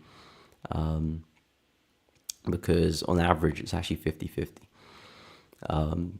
if we're going to be bullish or bearish, which is quite ironic because the S&P only pretty much trends to the upside. Of course, it will have bearish cycles, but it's quite eye-opening because a market that is as bullish as the S&P has a more or less a 50-50 chance of being bullish or bearish. So with that information, that's where strategy comes in. Even when the market is very bullish and it feels like you just wake up to buy, it's not actually the case. No problem, Yusuf. Have a great day. Right back at you. I appreciate it. No problem, Lebsy. But yeah, I mean, we pretty much have the same bias there for New Zealand CAD. So if price can come back down to some areas of value there, I'll be looking to pick it up along as well. And that's a big if. We might not even see that happen. We still got this kind of supply area to our left here on the lower time frames, so that could potentially bring us back down. We've got this swing and that swing. Perhaps price starts to stall here and come back down, and that might give us the buy. If price does rally through this, well, I don't see price coming back down from that point, so probably won't get the trade at that point. But we'll see. I mean, again, the entry I missed wasn't particularly amazing. Risk reward wasn't particularly amazing either, so I don't mind missing on that opportunity. If it does come back down again, well, then I'll be interested and hopefully can get the better setup for that entry. But yeah, in terms of my watch list, it's changed quite a lot since the start of the week because we've had a lot of gaps at the start. We had a lot of sudden movement, especially with the USD pairs as well. So I've had to pivot. Yen pairs as well, being very, very bullish. I've been looking to short a couple of them, pound yen, euro yen. Of course, they haven't been playing ball, so I've had to pivot. Pound yen still just about is on the watch list just because we're still just about respecting that area. I'm not going to take it off the watch list until it's well and truly broken through. Even if I think it will, I won't take it off the watch list until I actually see the setup be invalidated. It's still very much in that bearish area, bearish territory, if you will. So I'm looking for selling opportunities here, but I do think we'll probably just rally. But we'll wait and see. Euro yen has spiked through the highs, so I'm not interested in selling this one anymore, at least at the current price. I know it's still at resistance, but because we have just about spiked through the high there, it's technically invalidated the setup for me. So I do think Euro yen is likely to push through as well. So I'm not really interested in getting involved in Euro yen. In terms of the USD pairs, I really like USD CAD shorts. I really like USD CHF shorts as well. So dollar CAD, I like the zone here. I like the zone here as well. Let me just take it in a little bit. So I like both of these areas for some short opportunities. We're not too far away. Again, preferably I would like the further opportunity. So if price can push back to 1.415, that would be my more preferred area to short dollar CAD from. But if things look very good here, I won't turn it down as well. I'll see how price reacts and how it develops at that level. If things look very good, yeah, I'll take a short, of course. But again, the expectation is that I'm expecting another lower high to form. We've got one over there. We've got a second over there. Well, now I'm looking for a third, either of these areas, and then the swing back into support. And that will be the plan for dollar CAD and dollar CHF. Basically the same idea pretty much, which is we've had a big drop, looking for a pullback of that for more downside. 0.86, 0.875 are my levels of choice for that short. At the moment, still want to see a bit more upside before I still, you know, I do get the shorts, but yeah, the bigger move I do think is a big sell. So eager to trade that. Aussie dollar, I like the buys of this one as well to take this to the upside. Really nice zone just below us at 0.625. If we can see a drop there, that'd be fantastic. Looking for entries to again swing it back into resistance and probably further as well. CHF pairs not really interested in, to be honest. I mean, I still think Aussie CHF and New Zealand CHF got more upside to give. Price action is becoming very, very corrective. And I'm struggling to find some good entries to get involved. So these pairs, I'm going to probably just call it a day. What's up, Alex? Good morning. Welcome to the stream. Hope you're well.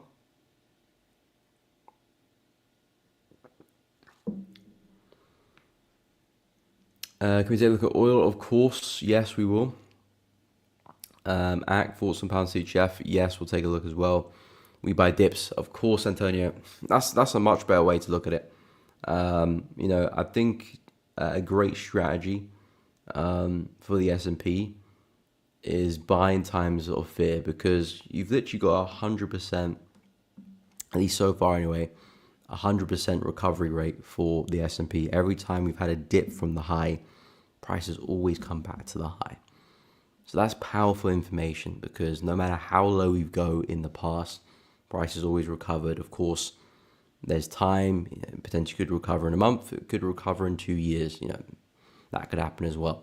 But we've always come back. So when things are fearful, when people are panic and selling positions on the S&P and times are fearful, that's the time basically to buy. And then that's a great strategy within itself. In terms of accuracy, probably not, because you could buy in times of fear, but that fear could last a month, it could last 6 months, so price could still drop against you. So it's more of like a long-term play. Of course, in terms of pinpointing accuracy and stop losses, that comes down to a technical analysis. But in terms of just like a fundamental edge in the market, buying in fear, potentially selling in greedy times, is a great strategy to kind of use for your trading. Then of course, then it comes down to your technicals, and your confidence is what triggers you into a trade. But I think that is always just a great time to buy. Anyway, in terms of oil, so oil, yes, we saw a bit of upside. Oh, we did leave a bit of a wick there. I was expecting price just to rally through that zone, but we didn't quite do that. So oil, we have respected this zone to a degree. I'll probably wait to see what we can do on a double top, because if we can push up again and respect it again, well, that now becomes a nice selling opportunity to take it back down again, perhaps back into resistance here, which of course will be acting as support. So I was expecting us to actually break through that supply area, but no, price respected it very well. It was a nice reaction. Did see some nice momentum there again, but I want to see price come back and show some more evidence of that happening again. So another push back into resistance, another strong reaction. Now that could be a really nice sell opportunity there for oil. If not, again, 66 is still ready and waiting for us. It's such a big level. I still think there's a good chance price gets there, to be honest. If we can push back to 66, I think this is a really smart place to be looking for a short from. And either which way, if we were to sell off from here, I think it would be a big move to the downside, back to the lows here at 55 and possibly beyond. And if we were to recover it and use it as support, I still think that's a great place for a buy as well, back into supply there too, and possibly further as well. So either which way, I think there's a good trade to be had here for oil at that particular level. But at the moment, for At the moment for oil, I like the zone here. Price is starting to respect it, so I will keep an eye to see how that develops. It looks like it probably will push back into the high anyway, so we'll see how price reacts. If we see more momentum there, especially in the 4-hour chart, I feel like that's a nice double top for a short. If of course we rally straight through, well, then 66 becomes our area of interest. But yeah, doing a pretty good job at respecting that zone. This is of course a nice supply area on the daily chart, which gave us that rally. We're basically in that level again. We're going to see if price can respect it or not. Pound CHF, not a big fan of pound CHF. The way it's moving, I'm not a big fan of how it is moving. If I zoom out here, it took us a whole year to see the continuation of this drop before we had that continuation there. So it's not a situation where I want to be jumping into pound CHF with the expectation that price is suddenly going to continue back to the lows here. I think that's a little bit optimistic. I feel like we might go through another prolonged correction. It might not last as long as the one over here did, but I feel like we're probably going to go through some type of corrective move. So yeah, it has come back into some nice structure. Of course, price support, ton resistance. I think this is a sensible place for a short. And as I mentioned earlier in the stream, I wouldn't be looking to try and take it past the low here at 1.09260. I think that's a nice place to short the market into. I like the high here, prior resistance. This will be turn support. I think that's a great place to book some profits, maybe move a stop loss to break even. But I'm not optimistic that pound CHF is going to give us a clean swing anytime soon. I feel like we're most likely going to go through some weird corrective phase. It might eventually give us the move down. I feel like that's still potentially a few weeks away from happening, judging with how the market's moving. I don't see us selling off straight away. So yes, it's at a nice place for a short, but be cautious. Got some levels there we can respect and take some profit from, and then we can call it a day there for pound CHF.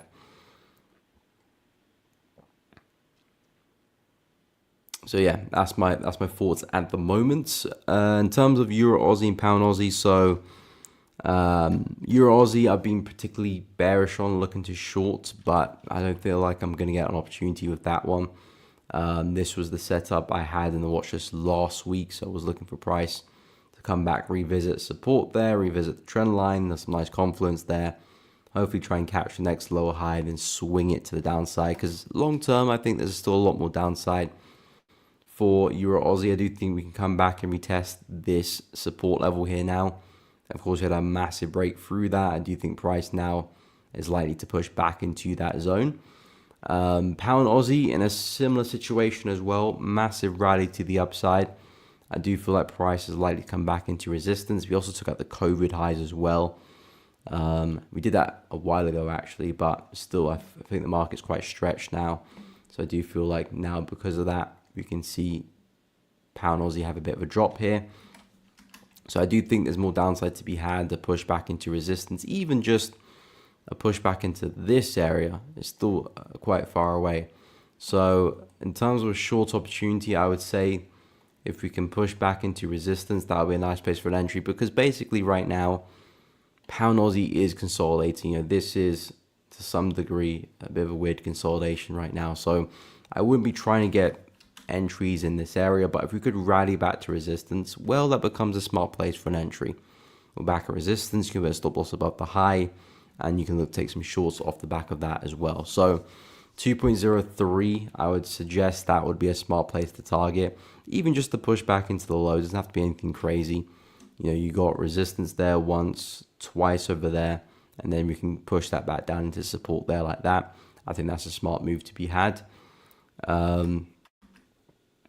But yeah, for pound Aussie, Euro Aussie, I do think more downside is likely. I think Aussie and NZD are likely to gain some strength now. They've been very bearish for quite a while. We have seen some strength in fairness, but I think more of it is to come. But for these crosses, Euro Aussie, pound Aussie, Euro NZD, pound NZD, I do feel like we can still see some more downside. So I'm bearish with these ones. I know the trend is up, so this is a bit more of a counter trend move. But based on where we're situated, based on the highs we've taken out, same thing for Euro Aussie, I believe. I think we took out the... Oh, no, we didn't with Euro Aussie. It was Euro NZD. Euro Aussie is nowhere near the COVID highs, but Euro NZD just about spiked through them. These were the COVID highs, and you can see we just about pinched it. So again, I mean, even for this one as well, I do think we're likely to push to the downside as well, come back and test support, which is at 1.85. So yeah, pretty bearish on them, Formed some nice lower highs here. I do think price can continue falling. This is our previous low. I don't see price bouncing on that and turning around. I feel like we're most likely gonna break through that, and that's gonna take us to the downside. So again, that kind of feeds into the bias with like New Zealand CAD. I'm pretty bullish on that one, trying to take that to the upside because I'm backing NZD strength. Just need to find an entry. NZD USD. Not only am I pretty bearish with USD itself longer term, but I'm pretty bullish on NZD as well. As we come back to levels like this, I do think we can bounce and see some upside there as well. The only thing I don't like is the double top. It just puts me off the trade. I'd rather we have that kind of single high, then pull back, rather than the price forms the high, respects the high, and then comes down. It's never really a good setup there for me to be buying back in towards. So that does put me off the trade a little bit. Doesn't mean we can't push up, of course not, but when Aussie dollar looks a lot cleaner, I'd rather just put my eggs in that basket and focus for some entries there. So yeah, looking for a bit more downside back into 0.63, then hopefully we can find some entries a little bit further down for some trades there. And then hopefully take that back into resistance. So yeah, that's kind of where I'm at with the crosses. Yeah, I feel like in terms of the risk reward, it's decent, but I'm just struggling to find some entries. I mean, Euro Aussie was the better one, but I feel like I'm not going to get that entry anymore. So yeah, I probably missed the boat there. Pound NZD maybe. I was looking to see if I can get an entry back here, 2.26, but we just missed that last week. Then Monday we had a little bit of a bullish move. I was looking to see, okay, maybe we might push there, but it looks like we're struggling. And again, we could still push there. We're not too far away before we push down. So that's the more reasonable trade for me, because I like the levels. It's a nice strong 4H level. We're not too far away from it. If I do get an entry there, the risk reward looks pretty good for a price back into support there. Probably can get at least a 1 to 2 back into support there. And I do feel like this one has a pretty big drop in store. It's been corrected for a while, not sustainable price action. Normally when we're moving in this ascending channel, it's a sign that price is getting ready to drop, and probably pretty hard as well. We took out COVID highs a long time ago, so I feel like we're due a bigger correction since then as well. So I do feel like pound NZD is smart. It's a smart pair to look to short. Despite the bullish trend, it makes sense. And the way I'll tackle it, I'll find some entries up here, hopefully. Nice double top pattern. So I'll look for my bearish engulfing candle. Be nice if we can wick through the zone as well. Targets will be back down at support there at 2.217. I feel like that would be a smart place to take some profit from. I'll at least go to break even at that support level. And then I'll leave positions to run as well, because with the counter trend play, you don't know how far it can go. It could just be a push back into support before we turn. It could be a situation where we completely dump. So I'll probably look to trail and then look to target these lows as places to book profits. You know, just if I can book maybe 50% there and close another, 20% there, another 20% there, and maybe leave a little bit left to run to hit the lows there, which of course would be a massive trade if I was to hold full position. But again, if you do look for those big trades, full position, you just give yourself the opportunity that price could very much turn against you. There's nothing wrong with that, looking for the bigger trade, of course. There's nothing wrong looking for the bigger risk rewards, 1 to 10s even.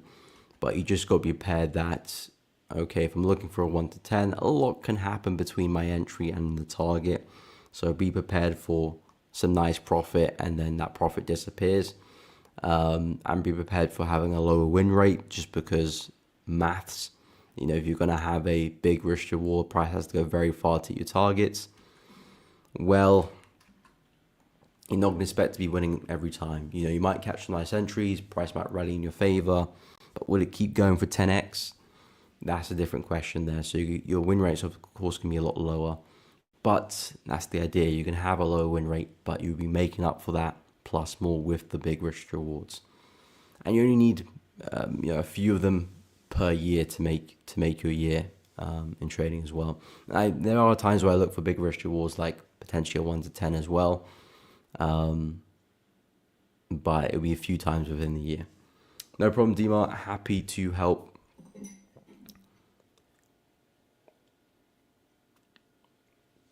And of course, it will have to make sense too as well. It's not like I'm bored, so let me try and push for 1 to 10. It has to make sense. A bit like the pound yen idea right now. If I was to get an entry here, which I don't think I will, but let's see if I was to get an entry here, stop loss like that, well, a push back to the low here is a 1 to 8. And it makes sense to push to a 1 to 8 as well. If I zoom out, look at the channel, well, if price is going to form a lower high here, well, then you would expect us to get to the low of the channel. So this push actually makes sense. I'm not trying to force a 1 to 8. It's not like I'm trading here. I'm trying to push to a 1 to 8 there. Of course, it doesn't make sense. Trying to short the lows and trying to go for a big risk reward. If you're right at the highs, you've got the flexibility for that bigger push. So it makes sense to go for the big risk reward there. So when I get these situations where risk reward looks good, it makes sense for the big move, well then, of course, I go for it. But most of the time, yeah, it won't be that case. Which again is fine. Because again, you only need a few of them per year to really make really good progress in your equity. Aussie CAD on the 2 hour. Not a big fan of Aussie CAD. I like New Zealand CAD. But of course, like I said, New Zealand CAD, I'm pretty bullish on that one. So by default, probably would be bullish on Aussie CAD as well. And we do have somewhat of an uptrend here as we grind higher, but it's just not the best place to be buying, which is my main conundrum. You can see this is a massive area of supply. We had a really big move down. This is not a place where I want to be buying the market into. We might still rally through this and break through. That could be the case. But I don't want to be the person who would anticipate that with a trade and then just see price push to the downside. And it's kind of like, duh, that's not the best place to be buying. If price can push down back into support down here, well, that becomes a much better buy, because now we're back at support, back into areas of demand where potentially a higher low could form. Maybe got some nice trend line confluence down here as well. And that becomes a nice area to buy, at least back into resistance anyway. This is clearly where price is struggling. You've seen first test, second test, third test. Now there again, a fourth time. So clearly price is struggling at this area of supply. Doesn't make any sense to buy there, but should we push down, it gives us a chance to potentially catch a higher low. Like I said, maybe price still does rally through this. Well, you can probably hold on to the trade from here and try and anticipate a swing like that happening. So yeah, for Aussie CAD, I'm pretty bullish on. Not a situation where I'm looking to try and trade and take advantage of it. New Zealand CAD looks a lot better. There's no kind of major area of supply I'm trading directly into, so the trade makes a lot more sense in New Zealand CAD, and I'll just focus on that one. But again, if New Zealand CAD is going to rally and my analysis plays out there, Aussie CAD is likely going to rally as well. And the best opportunity I see to trade that would be a push back down into support here, into this nice area of demand. We do consolidate, nice rally to the upside. We've got some trendline confluence there as well. Probably take out some of these minor lows here too. There might be some nice stop losses here. Take them out of play, and then potentially we might rally from there. So that's something I'll keep an eye for Aussie CAD on the 2 hour. If you're looking to short the market, well then yeah, we're also in a good place to short as well. But I don't see us selling off big time. So this again still looks like a nice place to short, but I wouldn't try and take it past this low here. I'd probably look to secure some gains there, then secure gains here, and probably even call it a day. So if you're short bias, yeah, it's still a nice place to short as well. But looking to call it a day around 0.884, where I said buys look good. But but even the lows there, looking to lock in some gains. And the reason why I wouldn't look for a big sell is because, yes, we had a big move, but the way prices retrace isn't a good sign of a continuation. The way that prices smash into support, rejected it very well.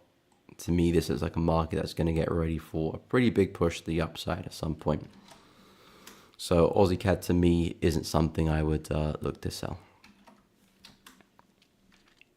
And of course, Aussie CAD, New Zealand CAD, Aussie dollar, New Zealand dollar, even Aussie yen, New Zealand yen, they're all kind of in sync with each other. They kind of do move in the same way. And it looks like they're about to be bullish. Aussie yen, New Zealand yen about to rally to the upside. I feel like New Zealand CAD, Aussie CAD is about to rally to the upside. And Aussie dollar, New Zealand dollar, again, about to rally to the upside as well. So trying to position myself long for any one of those opportunities. I think Aussie dollar longs, New Zealand CAD longs, probably my favorite of them. But yeah, just need price to come a little bit lower for both of them. And hopefully find some entries off the back of that and take it to the upside. But yeah, I might have missed the boat with New Zealand CAD. I have to wait and see. If it does come back, great. If not, on to the next setup. So I'm not too worried about that because there's always another trade around the corner.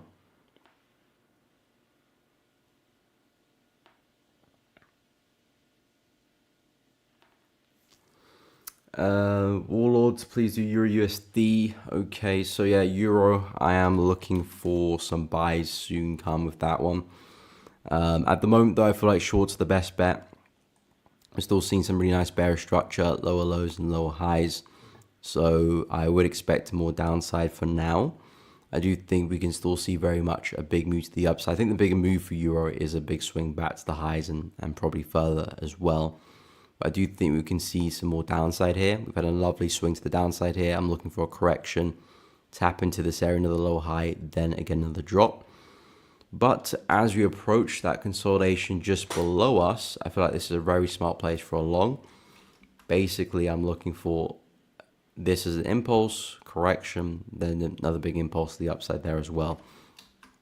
So I'm looking for price to continue after that as well. But yeah, for now, for Euro USD, I feel like if you're looking for an intraday opportunity, your best bet would be some pullbacks into this area. So 1.12 to keep an eye on. If you're looking to buy, if you're looking for a big swing trade, well, this is kind of the range I'm looking for the buy. And the DXY, I'm pretty much looking at the exact opposite of that happening. So DXY expecting more upside. I think CPI can give us a bit of a rally there. And then once we start making our way to this range, I feel like that's where we can start to slow down, maybe put some double tops in and possibly look for a big swing to the downside and yeah, continue back to the lows and further. So that's my take for Euro right now. And that's kind of my take on a lot of USD pairs. Still looking for a little bit more strength. We'll see what happens with CPI in about an hour and 30 minutes. But I think we can still see a bit of strength from CPI. And then perhaps some nice selling opportunities maybe next week or even the week after as well. I think for now, buying the dollar is still a good bet. I think dollar CAD as well looks pretty good for some longs. If we can pull back into this area, I feel like that's a smart place for a buy. Don't get me wrong, I'm still looking to short it longer term. You know, these are still ideas I'm looking to short, but if we do push down first, well, that's a nice buy back up again. You know, something like this. And then look for the sell. So that's kind of where I'm at with the USD pairs, and a lot of the USD pairs are on the watch list as well. So we'll be keeping a close eye on them. But we have come up to the end of the stream, guys. So I do hope each and every one of you have found it useful, enjoyed the stream. If that's the case, please be sure to drop a like before you do leave. It does really help out the channel. And of course, make sure you do subscribe to the channel as well. Helps get the channel out there as well. So I do really appreciate that. Like the content, subscribe to the channel, hit the bell too so you don't miss out on any streams or uploads in the future.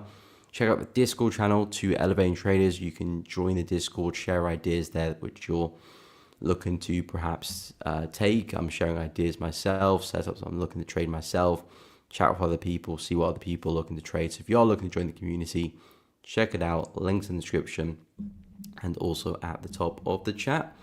But guys, I really appreciate each and every one of you tuning in. Leave a like before you do leave. It does really help out. Thank you to everyone who has. I will be live again tomorrow, same time as always, 10 a.m. to 12 p.m. UK time. Watch out for the CPI news. That could definitely cause some movement in the market. How much we'll have to wait and see. CPI can be a big mover, so be prepared for that, especially if you're intraday. I'll be a bit cautious. But yeah, thanks guys for tuning in. I'll catch you all in the next one.